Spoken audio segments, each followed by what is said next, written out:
الحمد لله الذي لم يتخذ ولدا ولم يكن له شريك في الملك وخلق كل شيء فقدره تقديرا ونصلي ونسلم على رسوله النبي الأمي المرسل كافة للناس بشيرا ونذيرا وداعيا إلى الله بإذنه وسراجا منيرا وعلى آله وأصحابه تسليما كثيرا كثيرا أما بعد فأعوذ بالله من الشيطان الرجيم بسم الله الرحمن الرحيم وَلِتُكَبِّرُوا اللَّهَ عَلَى مَا هَدَاكُمْ وَلَعَلَّكُمْ تَشْكُرُونَ وقال رسول الله صلى الله عليه وسلم إن الله قد أبد لكم بهما خيرا منهما يوم الأضحى ويوم الفطر وقال رسول الله صلى الله تعالى عليه وسلم لا تدخلوا الجنة حتى تؤمنوا ولا تؤمنوا حتى تحابوا صدق الله مولانا العظيم وصدق رسوله النبي الكريم الرؤوف الرحيم ببركته إن الله وملائكته يصلون على النبي يا أيها الذين آمنوا صلوا عليه وسلموا تسلیما بآواز بلند محبت کے ساتھ درود و سلام پڑھ لیجئے الصلاۃ والسلام علیک یا سیدی یا رسول اللہ وعلی آلک واصحابک یا سیدی یا حبیب اللہ الصلاۃ والسلام علیک یا سیدی یا نبی اللہ وعلی آلک واصحابک یا سیدی یا خاتم النبیین لیس العید لمن لبس الجدید انما العید لمن خاف الوعید لیس العید لمن رکب المطایا انما العید لمن ترک الخطایا لیس العید لمن تبخر بالعود انما العید للتائب الذی لا يعود لیس العید لمن تزود بزاد الدنیا انما العید لمن تزود بزاد التقوی احباب ذی وقار یہ عربی کے چند اشعار جو آپ کے سامنے پڑھے ہیں ان کا مفہوم آپ احباب کے سامنے بیان بھی کرتا ہوں کہ پہلا مصرع اس کے اندر کہا گیا کہ لیس العید لمن لبس الجدید کہ عید اس کے لیے نہیں ہے کہ جس نے نئے کپڑے پہنے ہیں. ہمارے ہاں تو ہم نے عید جو ہے وہ نام رکھا ہوا ہے نئے کپڑے پہننے کا. تو شاعر کیا کہہ رہا ہے کہ عید اس کے لیے نہیں ہے کہ جس نے نئے کپڑے پہنے ہیں بلکہ عید تو اس کے لیے ہے کہ جو وعید سے ڈر گیا, جو اللہ رب العزت کے خوف کی وجہ سے سہم گیا, کہ جس کے دل کے اندر اس رب کائنات کا خوف جو ہے وہ پیدا ہو گیا. عید اس کے لیے ہے, اس کے لیے نہیں ہے کہ جس نے نیا جوڑا پہن لیا تو سمجھ لے کہ وہ عید کے دن آ گیا ہے. عید اس کی نہیں ہے. پھر آگے کیا کہا کہ لیس العید لمن رکب المطایا کہ عید اس کے لیے نہیں کہ جس نے سواریاں کی ہیں. عید اس کے لیے نہیں. یعنی کہ ہمارے ہاں جس کے پاس بڑی بڑی سواریاں ہوتی ہیں, بڑی بڑی گاڑیاں ہوتی ہیں, لوگ کہتے ہیں حقیقی عید تو ان کی ہے. مگر شاعر کیا کہہ رہا ہے کہ بڑی بڑی سواریاں کرنے والوں کی عید نہیں ہے بلکہ عید جس کی ہے وہ کون ہے؟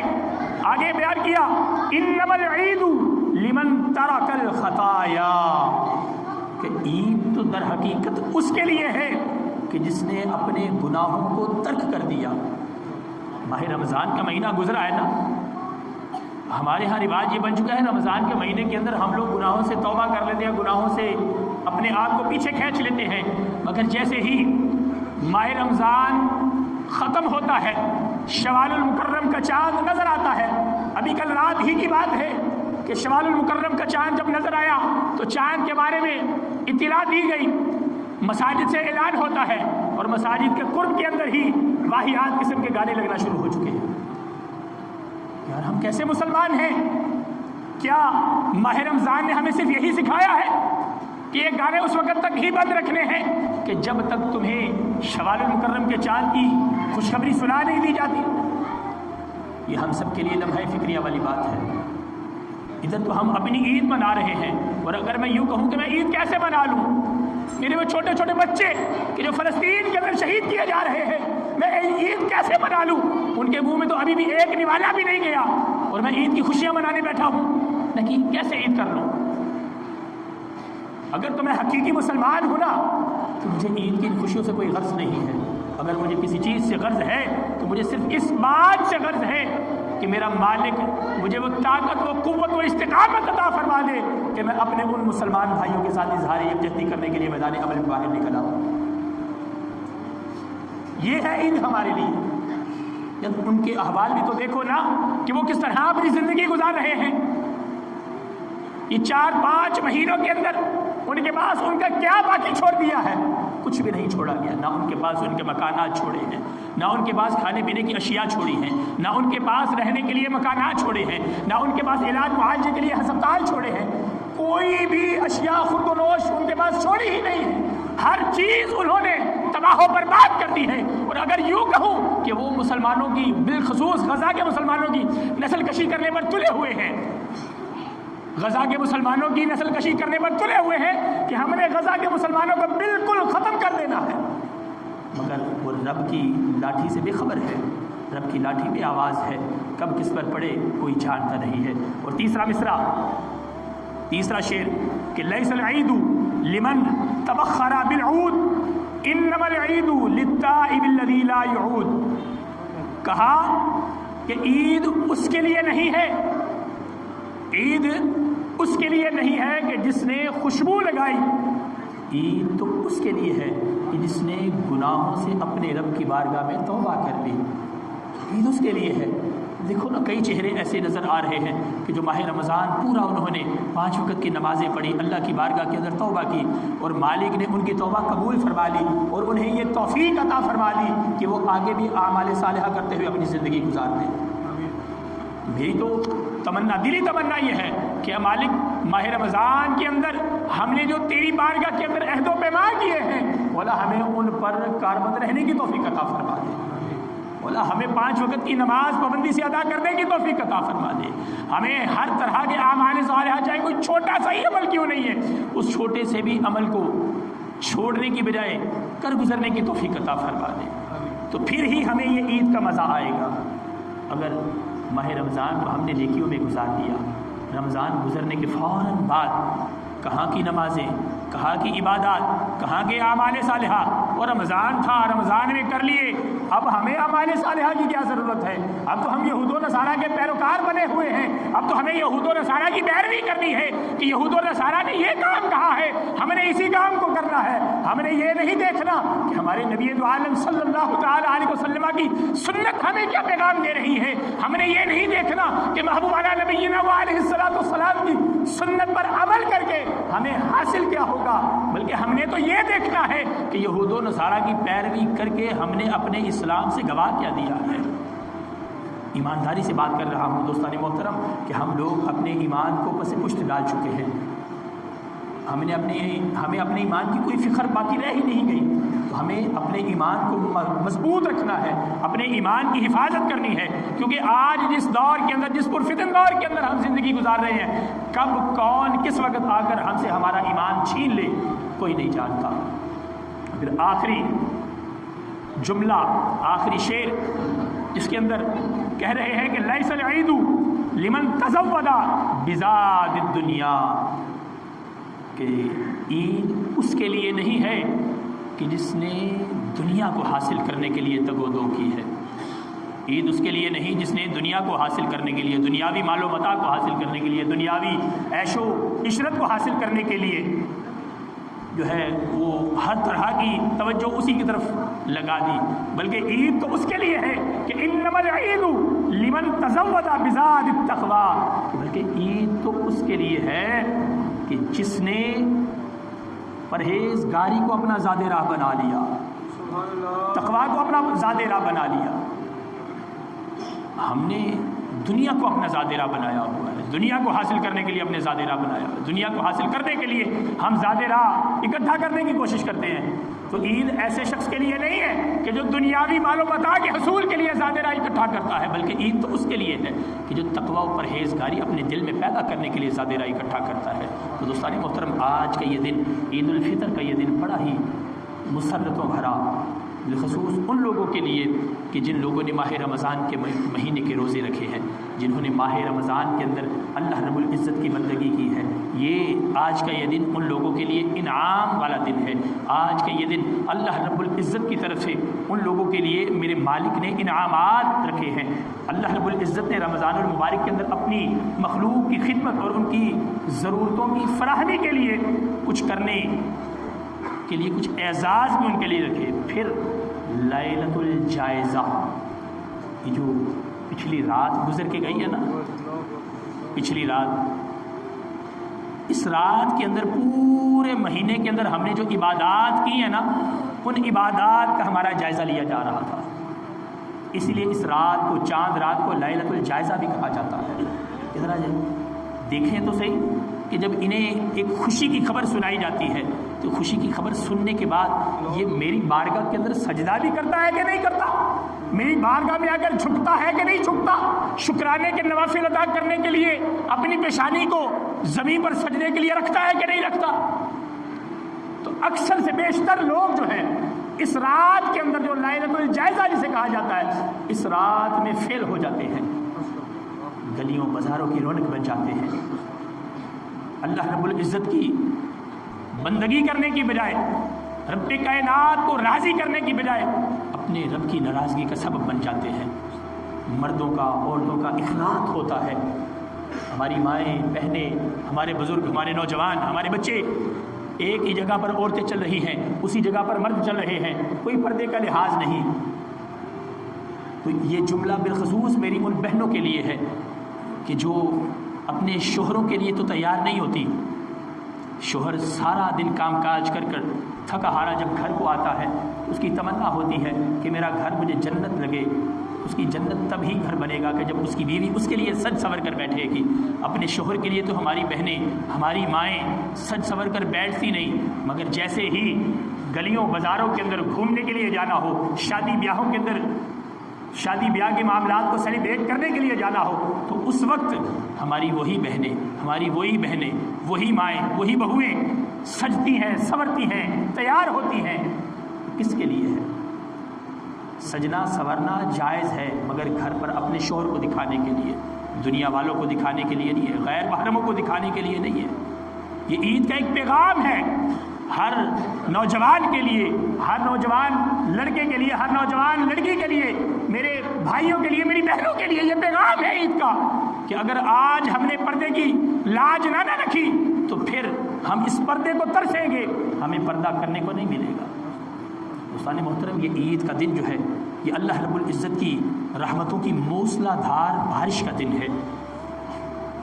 ہمیں اس دن کے اندر اپنی نمازوں کو، اپنی ان عبادات کو بھول نہیں جانا چاہیے، بلکہ جس طرح ماہ رمضان کے اندر ہم نے رب کائنات کی بارگاہ میں عہد و پیما کیے، ان عہد و پیما کو یاد رکھتے ہوئے، ان وعدوں کو یاد رکھتے ہوئے ہمیں ہر وقت اللہ رب العزت کی بندگی کرتے رہنا چاہیے۔ جیسے ہی عید کے دن نماز فجر کے لیے اذان ہوتی ہے، نماز ظہر کے لیے، عصر کے لیے، نمازوں کے لیے جیسے ہی اذان ہو، اذان کی آواز تیرے کان میں آئے اور فوراً تو مسجدوں کا رخ کرنا شروع کر دے، پھر تیرے لیے یہ دن عید کا دن بنے گا۔ اور اگر تو نے اپنی نمازوں کی طرف توجہ ہی نہ کی، ادھر مؤذن صدا دے رہا ہے، اللہ اکبر، اللہ اکبر، اور ادھر تو گانے بازی کی محفل کے اندر بیٹھا ہوا ہے، تو پھر تیرے لیے یہ دن عید کا دن نہیں ہے، پھر تیرے لیے اے مومن تیرے لیے پھر یہ دن وعید کا دن بن جائے گا، تیرے لیے یہ پھر عید نہیں ہوگی، یہ وعید ہوگی، اور یہ وعید تجھے سمجھ ابھی نہیں آئے گی، جب تو کل بروز قیامت رب کی بارگاہ میں پہنچے گا اس وقت تجھے پتا چلے گا کہ یہ عید کا دن تیرے لیے در حقیقت جہنم میں جانے کا دن بن گیا تھا۔ اللہ رب العزت نے ہمیں یہ دن جو عطا فرمایا ہے، یہ اللہ رب العزت کا شکر ادا کرتے ہوئے ہمیں اس دن کو گزارنا چاہیے۔ ہم سب انتہائی عز کے ساتھ، انکسار کے ساتھ یہ کامل یقین رکھتے ہیں کہ اللہ رب العزت ہی سب سے بڑا ہے، کہ رب سے بڑی کوئی اور ذات ہے؟ جتنی آپ کی آواز آئی اس کے لگتا ہے کہ شاید کوئی شک ہے آپ کو۔ اللہ کی ذات سے بڑی کائنات میں کوئی اور ذات ہے؟ گونج آ جانی چاہیے کہ رب سے بڑا کوئی بھی کائنات میں نہیں ہے، وہی سب سے اول ہے، وہی سب سے آخر ہے، اس کے علاوہ کوئی عبادت کے لائق نہیں، وہ وحدہ لا شریک ہے۔ حقیقت یہی ہے کہ بڑائی صرف اللہ رب العزت کی ذات کے لیے ہی ہے، معبود پر حق غالب و مقتدر اعلیٰ حاکم حقیقی اللہ رب العزت کی ذات ہے، اس کے علاوہ کوئی بھی ان صفات کا مالک نہیں ہے، کسی کے اندر یہ صفات پائی نہیں جاتی۔ اور اگر کوئی کہے کہ میرے اندر یہ صفات پائی جاتی ہے، جھوٹا تو ہو سکتا ہے، میرا خدا نہیں ہو سکتا، اس کے اوپر جھوٹے ہونے کا لیبل تو لگ سکتا ہے، خدا نہیں بن سکتا۔ یا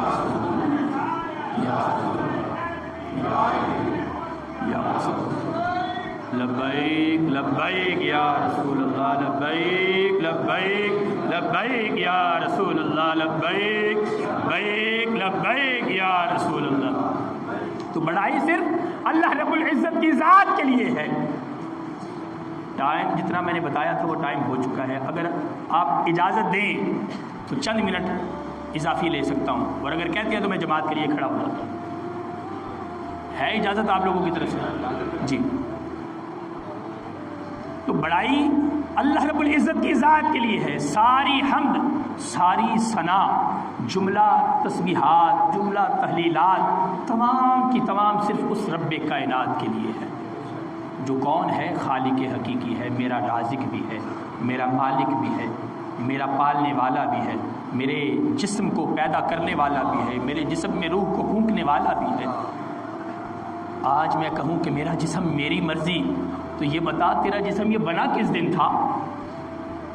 تو یہ جسم تو تیرے پاس رب کی امانت ہے، تو اسے کیسے کہہ سکتا ہے تیرا ہے؟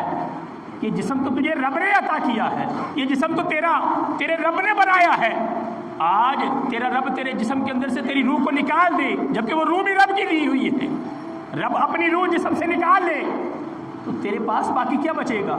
یہ خالی پتلا، اس پتلے سے تو پھر کیا کر سکے گا؟ کچھ بھی نہیں کر سکے گا۔ یہ خالی پتلا ایک بے جان جسم بن جائے گا۔ جب یہ خالی پتلا بے جان جسم ہو گیا تو پھر تو کیسے یہ جملہ کہہ سکتا ہے کہ میرا جسم اور میری مرضی؟ یہ جسم بھی اللہ کا ہے، حکم بھی اللہ کا ہے، احکامات بھی سارے کے سارے اللہ رب العزت کے ہیں۔ ہمیں اس بات کو سمجھنا ہے۔ یہ جو لبرل قسم کے لوگ، لبرل قسم کا جو طبقہ ہے، یہ زیادہ پڑھ کرنا اللہ رب العزت کی خدائی سے نعوذ باللہ اللہ تعالیٰ معاف فرمائے، خدائی سے ٹکر لینے کے لیے میدان عمل میں سامنے آتے ہیں، مگر یہ نہیں جانتے کہ جب جس نے رب کائنات کی ذات سے ٹکر لی ہے نا، تو میرے مالک کے مقابلے میں کوئی آ ہی نہیں سکا، میرے مالک کے مقابلے میں کوئی آ نہیں سکا۔ اور مالک کے مقابلے میں آنا تو بڑی دور کی بات ہے، کوئی مالک کے حبیب کے چکر میں آج تک کوئی پیدا نہیں ہوا۔ جو بھی آیا ہے لعین ہی آیا ہے، کوئی ایسا نہیں آیا کہ جو یہ کہہ دے کہ میں نبی ہوں اور وہ اپنی حقیقت کو ثابت کر سکے، بلکہ ہمیں اس کے ثابت کرنے کی بھی ضرورت نہیں ہے۔ کیوں؟ کیونکہ ہم یہ جانتے ہیں کہ اللہ رب العزت نے اپنے حبیب علیہ السلام کو خاتم النبیین کا تاج پہنا کر ہمارے درمیان میں بھیجا ہے۔ یا قائد عالم صلی اللہ تعالی علیہ وسلم خاتم النبیین کا تاج پہن کر ہمارے درمیان میں تشریف لائے ہیں، اور آج بھی میرا یقین کامل ہے کہ نبی عالم صلی اللہ تعالی علیہ وسلم ہماری گفتگو کو سماعت فرما رہے ہیں۔ وہ کوئی اور ہوں گے کہ جن کا عقیدہ یہ ہے کہ نبی کو دیوار کے پیچھے کا علم نہیں، وہ کوئی اور ہوں گے کہ جن کا یہ عقیدہ ہے کہ نبی تو میرے جیسا بشر ہے، نعوذ باللہ۔ بھائی نبی بشر ضرور ہے مگر تیرے جیسا بشر نہیں ہے. نبی کو رب نے جیسا بشر بنایا ہے نا, نبی کی شان وراء الورا ہے, نبی کی شان تک کوئی پہنچ نہیں سکتا. اور بھائی نبی تو وہ ہے کہ جس کے جسم پر مکھی تک نہیں بیٹھتی اور تیرے جسم پر ہزارہ مکھیاں بیٹھ جاتی ہیں.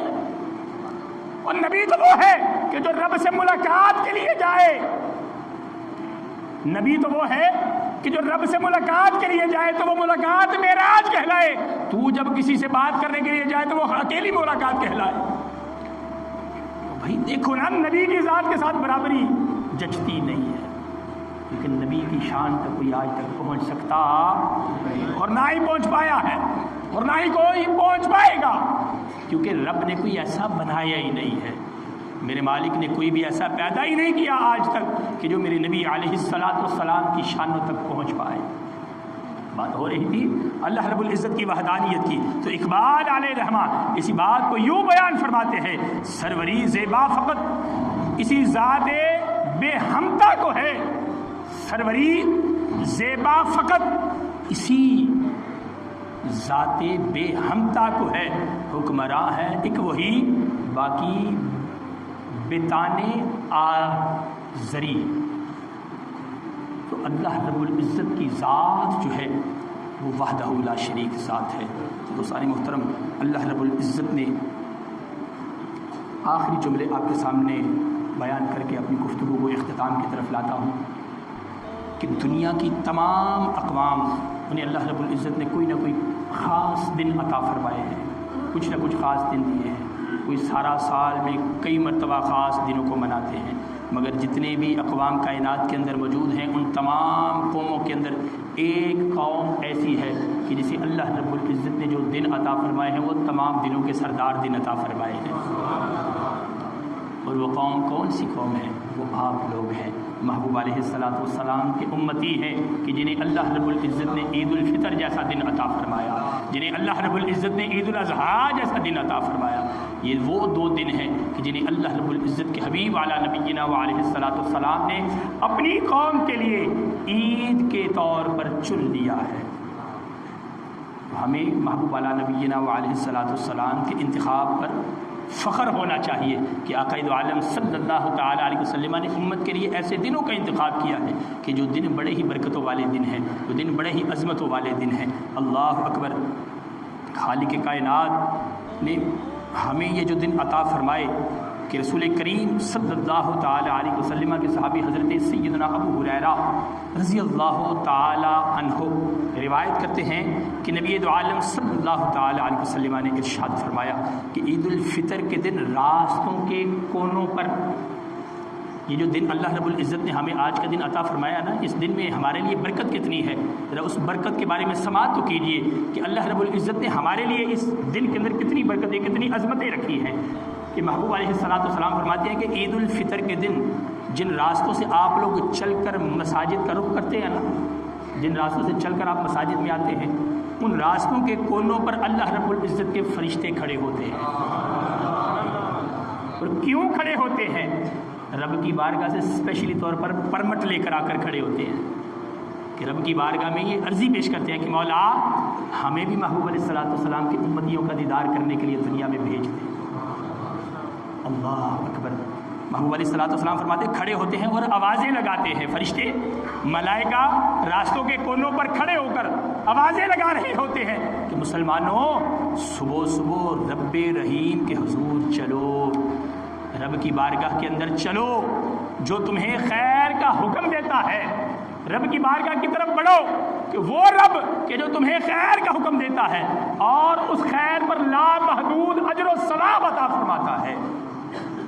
ہم خیر کی طرف آتے ہیں نا, اور جب خیر کا کام ہم کر لیتے ہیں تو میرا مالک اس خیر کے کام کے کرنے پر ہمیں بے شمار لامحدود اجر و ثواب عطا فرماتا ہے. اور بھی فرمایا اس نے تمہیں ماہ رمضان المبارک میں روزے رکھنے کا حکم دیا تو تم نے روزے رکھے, اور اب اپنے رب کے حکم کی اطاعت کرو اور آگے بڑھتے ہوئے اپنے انعامات کو حاصل کرو. یہ عید کا دن ہمارے لیے انعامات کو حاصل کرنے کا دن ہے. یہ عید الفطر کا دن امت مسلمہ کے لیے انعامات کو حاصل کرنے کا دن ہے. جب لوگ جو ہیں عید کی نماز پڑھ لیتے ہیں تو ایک اعلان کرنے والا اعلان کرتا ہے کہ اپنے گھروں کی طرف اس حال میں لوٹو کہ تم ہدایت پا چکے ہو اور کامیاب ہو کر اپنے گھروں کی طرف واپس لوٹ رہے ہو۔ ایک منادی ندا دے رہا ہے، اعلان کرنے والا اعلان کر رہا ہے کہ اللہ رب العزت نے تمہارے سارے گناہ بخش دیے ہیں۔ دیکھو نا، انسان خلوص نیت سے اخلاص کے ساتھ اپنے رب کی بارگاہ کے اندر آ کر جھک جاتا ہے، تو جب انسان اخلاص کے ساتھ رب کی بارگاہ میں اپنا یہ سر، اپنی یہ پیشانی سجدے میں رکھتا ہے تو میرا مالک اپنے اس بندے کے گناہوں کو معاف فرما دیتا ہے۔ تو منادی بھی تو یہی ندا دے رہا ہے نا کہ تم نے ماہ رمضان کے روزے رکھے، اللہ رب العزت نے تمہیں اس کا پورا اجر عطا فرمایا۔ اجر عطا فرمانے کے بعد اب اللہ رب العزت تمہیں ان انعامات سے نوازے گا کہ جن انعامات کا تیرے رب نے تجھ سے وعدہ کیا ہے۔ اب ہم نے وہ انعامات حاصل کرنے ہیں، اور یہ آج کا دن ہمارے لیے ان انعامات کو حاصل کرنے کا دن ہے کہ جن انعامات کا اللہ رب العزت نے ہم سے وعدہ فرمایا ہے۔ اور آسمان میں اس دن کا نام، یہ جو آج کا دن ہے، اس دن کا نام پتہ کیا رکھا؟ سالانہ امتحانات ہوتے ہیں نا بچوں کے، امتحانات ہونے کے بعد ایک دن مخصوص کر لیا جاتا ہے جسے تقسیم انعامات کا دن کہا جاتا ہے۔ تو اللہ رب العزت نے محبوب علیہ السلام کی امت کے لیے جس دن کا انتخاب فرمایا، جس دن کو اللہ رب العزت نے امت مصطفیٰ صلی اللہ تعالی علیہ وسلم کو انعامات بھر بھر کر انعامات سے نوازا، وہ دن کون سا ہے؟ وہ دن آج کا دن ہے، عید الفطر کا دن ہے۔ تو آج کے دن ہم سب مل کر ایک عہد کر لیں، کیونکہ ہمارے ہاں دسترخوان بھی سجے گی، ماہ رمضان پورا رمضان ہمارے ہاں دسترخوان سجتے رہے، ہمارے ہاں مہمانوں کا آنا جانا سارا دن لگا رہے گا، 2-3 دن ہمارے ہاں مہمانوں کا آنا جانا لگا رہے گا۔ تو عرضی صرف یہی پیش کرنی ہے، بلکہ یہ ہمارے ایماندار ہونے کا ثبوت ہے۔ مسلمان ہم تو ہیں، مگر ہماری غیرت ایمانی کا، ہم اگر اس پر عمل کر لینا تو یہ ہماری غیرت ایمانی کا ثبوت ہوگا۔ تو عمل کس بات پر کرنا ہے؟ کہ ہمیں صرف اپنے ان فلسطینی بھائیوں کے ساتھ اظہار یکجہتی کرنی ہے۔ ہم نے اپنے فلسطینی مسلمان بھائیوں کے ساتھ، وہ چھوٹے چھوٹے بچے جنہیں شہید کیا جا رہا ہے، ان کی لاشیں جب آنکھوں کے سامنے آتی ہیں تو آنکھوں سے آنسو تھمتے نہیں ہیں۔ یہ احوال ہو چکے ہیں، ایسے بچے بھی آنکھوں کے سامنے، ان کی تصاویر ایسے بچوں کی آنکھوں کے سامنے آئی کہ جن کا جسم کا آدھا حصہ ہی بارود کی زد ہو چکا ہے، بارود کی نظر ہو چکا ہے۔ کچھ بچے تو ایسے آنکھوں کے سامنے دیکھنے میں آئے کہ جو ملبے تلے دب چکے ہیں، اور انہیں جب نکالا جا رہا ہے کسی کی ہڈیاں ملیامیٹ ہو چکی ہے، کسی کی ماں اس دنیا سے رخصت ہو چکی ہے، کسی کی بہن، کسی کا بھائی، کسی کا بیٹا، کسی کا باپ۔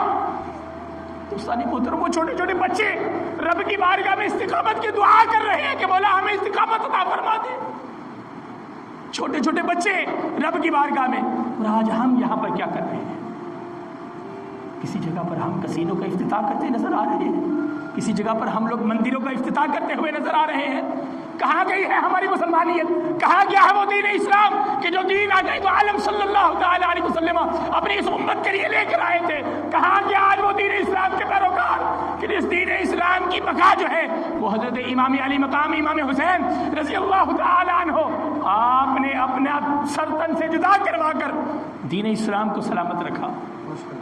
اسی دین کی سلامتی کی خاطر ہمارے وہ غزہ کی پٹی پہ رہنے والے مسلمان ڈٹے ہوئے ہیں، ہم ان کا کیا ساتھ دے رہے ہیں؟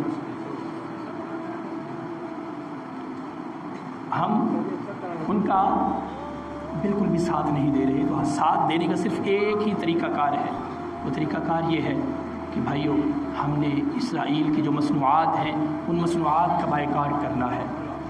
اگر ہم ان مصنوعات کا بائیکاٹ کر لیں گے تو یقین مانیے کل بروز قیامت جب رب کی بارگاہ میں ہم کھڑے ہوں گے نا، وہ چھوٹے چھوٹے بچے جو رب کی بارگاہ میں شکایت کریں گے، رب کی بارگاہ میں اپنی عرضیاں پیش کریں گے، وہ جو فلسطین کے نوجوان کہ جو جام شہادت نوش فرما چکے ہیں، وہ جب رب کی بارگاہ کے اندر جھولی پھیلا کر یوں عرض کریں گے کہ مولا یہ وہ مسلمان ہیں کہ جب ہمارے اوپر گولے سے برسائے جا رہے تھے تو یہ اپنی خوش گپیوں میں لگے ہوئے تھے، یہ اپنی گانے بازوں کی محافل کے اندر لگے ہوئے تھے۔ تو دوستان محترم، اس وقت سے ڈریے کہ جس وقت اللہ رب العزت کی بارگاہ سے ہمیں پکڑ کا پروانہ جاری ہوگا، جب اللہ رب العزت کی بارگاہ سے ہمیں پکڑنے کے لیے حکم نامہ جاری ہو جائے گا، تو ایسا وقت آنے سے پہلے ہمیں اپنے رب کو راضی کرنا ہے. اپنے رب کو راضی کرنے کے لیے میدان عمل میں آ جائیے. اللہ رب العزت کی بارگاہ کے اندر دعا ہے کہ مالک ذوالجلال ہم سب کی حاضری کو اپنی بارگاہ کے اندر قبول و منظور فرمائے.